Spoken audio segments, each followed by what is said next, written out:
Wowie! It's that time of year, my friends. It's the time of year for me to talk about albums as if my opinion matters. For the record, it doesn't. So, as I've clarified before in the past, this is my top 10 albums of the year, not yours. I'm sure your list is great, but don't come at me being like, why didn't you have pee pee poo poo on here instead of blah blah blah. I don't give a shit. This is my thing, so I'm just gonna do it and pretend that, like I said, my opinion matters, which, once again, it does not. We're gonna start with number 10, and we're gonna work our way up to number 1, because that's how lists usually work. Number 10 for me is a band that I accidentally discovered through a playlist. I can't remember which one for the life of me, but it was sometime in 2022. This band is called Spire of Lazarus, and their record, Soaked in the Sands, is fucking really awesome. They're kind of like a mixture of a super progressive Nile band that has like a lot of influence from Rings of Saturn, and a lot of really cool shreddy music in general. A lot of like awesome acoustic parts. There's crazy saxophone solo on this record, but it just has that Phrygian harmonic minor Egyptian sound throughout the entire record, hence, Soaked in the Sands. It very much fits that vibe. The production on this record is also really good for how dense it is with all of the added orchestration and instrumentation in general. So check out this song, Soldier of the Sand, Spire of Lazarus.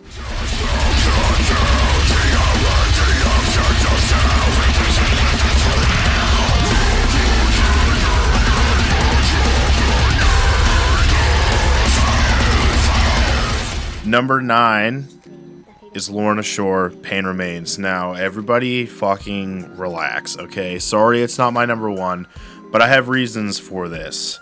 And initially, I actually wasn't going to put this record on the list, and the only reason why was because it has come out so recently. And normally I wouldn't put a record that's come out, within the past few months before the end of the year for my list, because I haven't really had that much time to consume and listen to the record to base an actual opinion and say whether it's my favorite album of the year. It could very much be like a recency bias. But I just toured with these guys, and I got to be there for the release of this record and listen to these songs every single night. And it made me fall in love with the record more and more. It's their most adventurous work they've ever done. It's their most concise and well-constructed music they've ever done. And I'm just proud of these guys. Like, you can call it bias if you want, because, we toured with them, and it was great to spend time with those boys and get to know them. But just objectively speaking, it's a pretty damn awesome record. All of the singles that were released leading up to this album were also fantastic. Sun Eater being one of my favorite songs I think Lorna Shore has ever written. What really sold me on this record was the final 3 parts 1, 2, and 3 of Pain Remains. This was their encore every single night, so getting to watch it in a live context definitely also helped with my decision to actually put them on my top 10 list. The melody at the beginning of part 1 is one of my favorite melodies I think I've ever heard. Even the main motif that's through these 3 parts is just so fantastic. The that whole thing, it's so good. It's catchy, and that's the crazy thing about Lorna Shore, and that's why I think they are as accessible as they are, is because Adam writes fantastic hooks. And it's crazy for our subgenre, for death metal, deathcore, to have a hook like that sticks in people's brains. It's crazy. I really attribute that to a lot of why people consume their music, and really it gets stuck in here so much. That, and obviously how fantastic Will is and everything else. Anyways, that's a lot to talk about for a number 9 on this list. So I'm gonna chuck on part 1 of Pain Remains because it's fucking dope.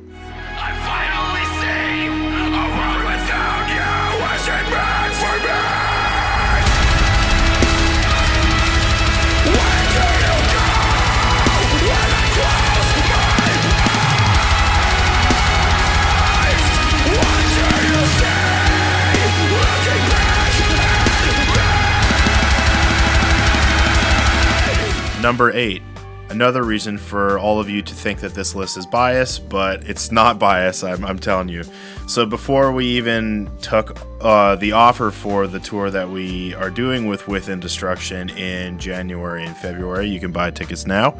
I have always been a very big fan of this band. I loved the chances that they took on Yokai. It was on one of my other top 10 lists as well. And I will always applaud a band for deciding to change their direction and do music that they want to make, and just really put themselves out there, because a lot of fans of this band from back in the day were like, I like them because of their slam influence, they're heavy, they're brutal, but clearly they wanted to expand and try new things, so they ended up writing this really awesome mix of trap, rap, metalcore, deathcore, slam record, which is just like an amalgamation of things that I love dearly. So I'm glad that they took this chance, and I think so far it has been their most successful record they've ever done. They also self-funded the whole thing, which is crazy. They had no label support or anything like that. They did it all themselves, which is super admirable. So I'm really stoked to play with these guys every night and see what they're like, and just love the new music in a live setting as well. My favorite track off of Lotus is Dying World. I love the feature on it. It's such a beautifully melodic song. It was hard to choose songs for this one, but Dying World is the one I like the most, so check it out real quick.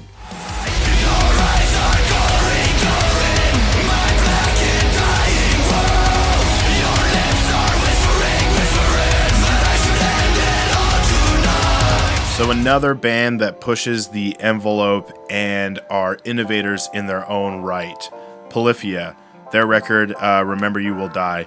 So, Polyphia's been around for a minute now, and they've put out a lot of really awesome and flashy records with really cool guitar parts, and, it appeases the nerds, and it appeases, everybody else as well. But this record was really that bridge into mainstream music and culture, because the way Tim writes everything, it's built as a pop song, it's built as a hook, and for instrumental music to go as far as it has with Polyphia, it's amazing. It's really bringing guitar back into the mainstream in a really cool and unique way, and I love Polyphia for this because it benefits everybody. It benefits a genre that is built from guitars up and is very guitar centric, but we haven't really had a boom like this with shred guitar since probably the 1980s, really, from glam and all that shit.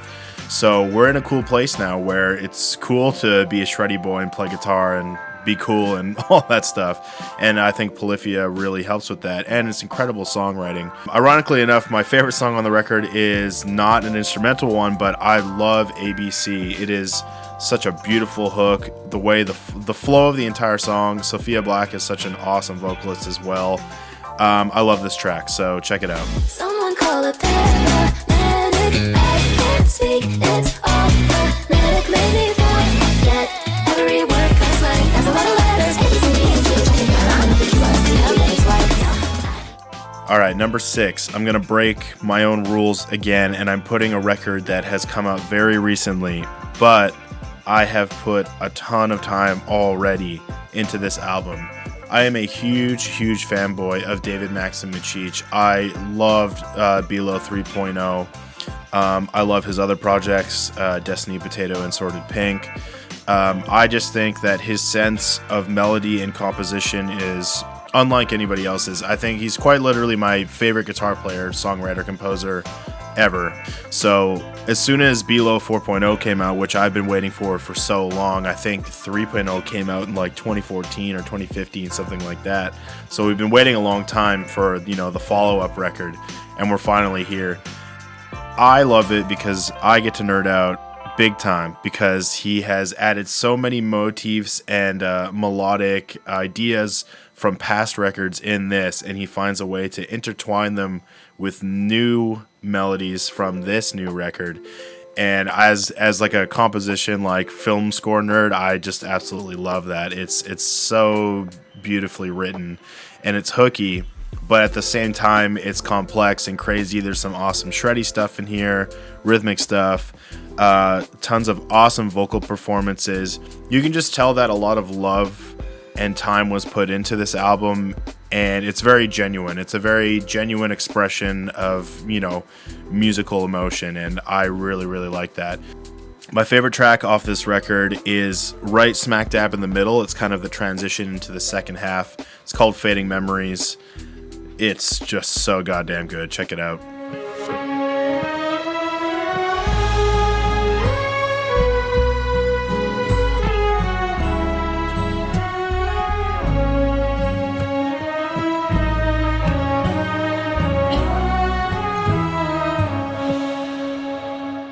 All right, we're getting into the top 5 now. So number 5 for me is a band that I have loved for a very long time. Some Canadian brethren in Counterparts. A eulogy for those still here. It's interesting with Counterparts because some people may have said over time or their past few releases like, oh, it sounds the same or whatever, but Counterparts is one of those bands that can write records that sound the same, but they still have something about them that makes you want to listen to them front to back. Counterparts has always been a band that I don't really listen to singles. I listen to the start of the record to the end because they're always just, the flow and the cadence of the records is very, very good. And I think Brennan is one of my favorite lyricists out in the scene right now. He has a way with just like pulling emotion from you with very, very well worded lyrics and very meaningful clearly to him. Like Whispers of Your Death is such a good song and it makes you emotional, and it's written about a cat. And I love cats, but you could really apply that to anything in your life. And I think that's what's amazing about his lyric writing is it can really apply to anyone, even though it's clearly written from a very personal place. But my favorite song on this record is A Mass Grave of Saints, and I always like it when a band writes a song that's clearly an ender, and that's what this song is. The chorus hook is so melancholic and beautiful. It's one of my favorite songs ever, I think, so check it out.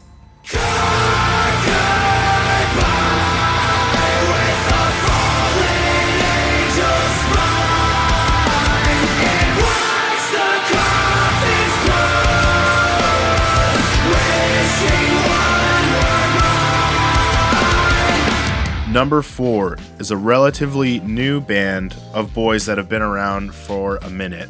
Crown Magnetar is an awesome, new and up-and-coming deathcore band that is spazzy, they're pissed, and they're just straight brutal. There's no breaks on any of their records. It's just fucking pounding you relentlessly the whole time. And sometimes that's just what I want. I want to put something on that just feeds that anger.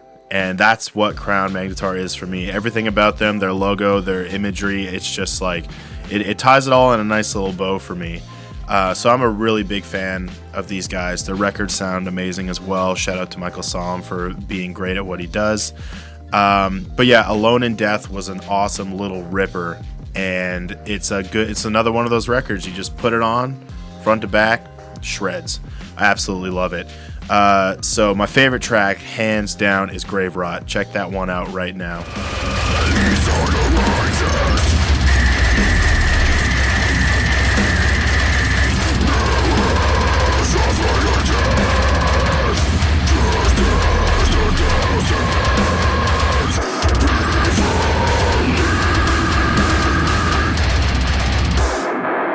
All right, so my number 3, getting to that top 3 now. This one might be a little bit of a, not surprising pick, but a curious one for some people.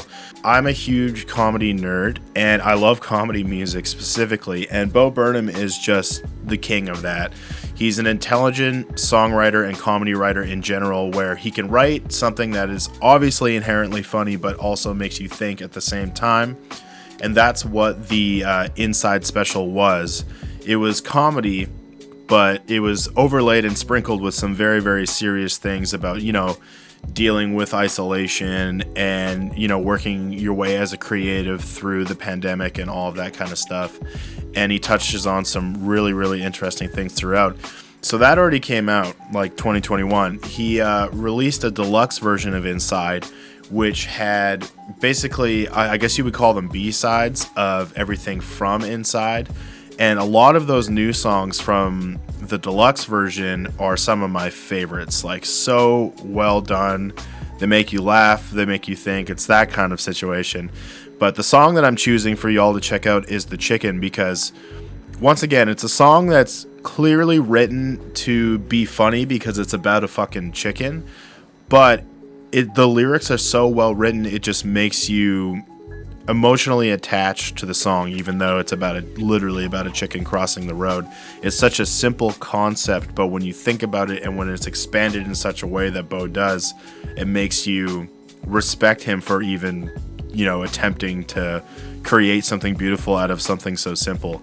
So check out The Chicken. The chicken wakes up like she does every morning to the sounds of her husband's scream. Sat in the dark on the eggs she is warming. She closes her eyes and dreams of walking to Memphis. All right, so my number 2 pick for 2022, Body Snatcher. Once again, I swear to God, this is not a biased pick because we're touring with them. When this record dropped, Bleed Abide, it gave me the same feeling I had when I first listened to Wormwood by the Acacia Strain. And for anybody that knows me knows that the Acacia Strain is my favorite band of all time, and that record is an all-timer for me. It stands alone as its own thing that I absolutely love and worship. So this record did that for me, which is so rare, and it hasn't happened since 2011, I guess, or 10, whenever that record came out. You can tell that the production is pretty fucking raw, but it's so good. It's free flowing, it's anger, it's hatred. I can just imagine that, sometimes you can listen to a record and you can tell that it's going to be good live, and I've only heard the best things about Body Snatcher live, that they're fucking awesome. So I can definitely tell that this record live is going to crush. And there's a lot of good songs in this album, and it was very, very hard to choose. But once again, they wrote a song that was meant to be a closer, and I fucking love that. I love that bands do that on purpose, and The Question is that song. It's like such a anti-religious fucking nihilistic anthem, in my opinion. Just the whole call-out section at the end, just like, it hits me right here, and I absolutely love it. So check out The Question by Body Snatcher. I want to believe that I'll see you again. I don't want to lose control and fade away. I fear the stories of a light calling out my name. What waits for me? I dread the knowledge, but still it hangs over me. All right, we have made it to the number 1 slot, and some of you are going to be like, who the fuck is this? Why the fuck did you pick this? But I'm picking Jake, and I will explain where Jake came from, or why it even came on my radar in the first place. But Jake was a TikTok discovery, and this year for me was full of a lot of TikTok discoveries. If TikTok is great for anything, it's for finding new music and artists with sounds that trend, or videos that go viral, whatever it may be. That was Jake for me. And the first thing I saw of him was his piano teacher's reaction to him playing one of his songs off of this new record, This Is What Blank Feels Like. And he was playing Golden Hour, which is a beautifully orchestrated song that's primarily all piano. And I would consider him like a piano prodigy almost. Like, he writes all of his own piano, he plays and sings at the same time. And it's not just like basic chords, it's very complex stuff that he's writing. He's obviously clearly classically trained, and you can tell by the composition and the harmony that he uses for his music. And it was so awesome and beautiful. I just kind of had to dig into it. And his music is like a really nice blend of like, classical piano with a little bit of trap in there, but also some really cool like 50s diner kind of vibes in a way, but with a modern twist on it. And I really respect that. This record has a lot of crazy things going on it. He often changes literally the hertz that are happening across the record. He blends them from 440 to 320 sometimes, which is really crazy because it's a modern technique that's used by a lot of orchestras, where they will change the hertz that everything is played at. Besides playing everything in standard 440, they'll play it in an entirely different tuning, essentially, to give you a different feeling. And that's what he does across this record. And there's literally a point where he transitions from one to the other, which is absolutely insane that a modern pop, primarily pop record does this. Golden Hour is definitely my favorite song off this record, but another one that I really like in terms of just like how the song goes, the transitions in between parts, is the song called I'm Not Okay. It is so goddamn beautiful. Check it out. How could I be so naive to think I had you? Maybe I'm just dumb. I'm a fool. All right, so that was my top 10 albums of 2022 this year.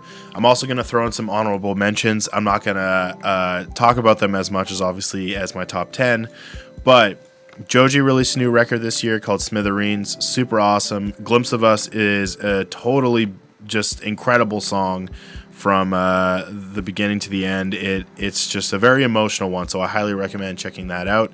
Another record that I recently got turned on to, Steven Sanchez, Easy on My Eyes. Really good, fantastic, like indie songwriter that also kind of has that like 50s, 60s like diner vibe going on that I absolutely love. Another record, super pissed off grind band, Wormrot, Hiss. Highly recommend checking out. Also, the artwork itself is super, super fucking cool. Listen to them. It's a humbling record. And the last one is from the homies in Ingested. They just released a new record called Ashes Lie Still. They put it out while we were on tour. I didn't get a chance to listen to it while we were out. I heard some of the new songs live, but I didn't get to do a full front to back kind of situation.